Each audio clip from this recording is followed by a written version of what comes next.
So let's go ahead and put another weapon in the scene and just have it set for the default values here. What we're going to do is go into the recoil for the weapon.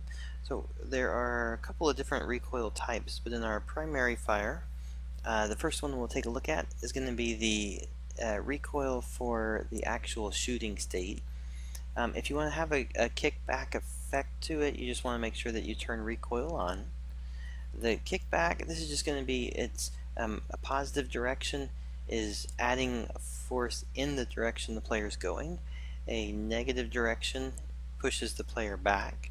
So you could actually have, for instance, like with the sword default weapon type, it actually, when you slash, you move forward with it. So this one will go backwards with it. So let's kind of go for a little bit of a visually to be able to see it here. We'll do a -20 on the kickback. Now you can do an enable lock direction so that, for instance, no matter what direction you're shooting, you're always being pushed left or right or up or down, and you can set that for it as well. We'll go ahead and just stick with the whatever direction the player is facing. It's going to be the opposite, since it's negative value, it will be the opposite of the direction the player is shooting.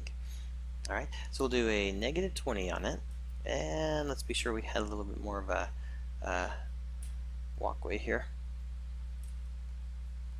Okay.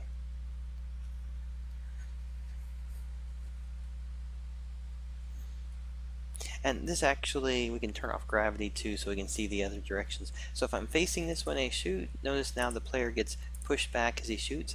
If you move forward while you're shooting, you're still moving, but if you notice, if I shoot a bunch, I'm actually forcing myself backwards at the same time. So it kind of has that nice value of the kickback feel to it.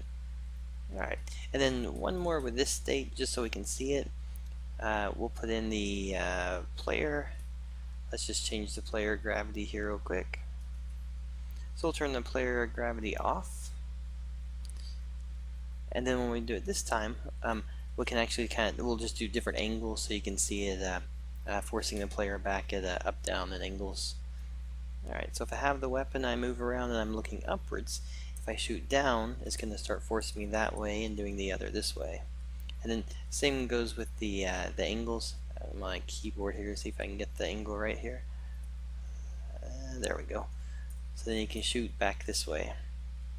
So at the same time, you could also imagine you lock in the movement on the player, and you only allow movement based on recoil. Then you could set up some fun gameplay elements through that.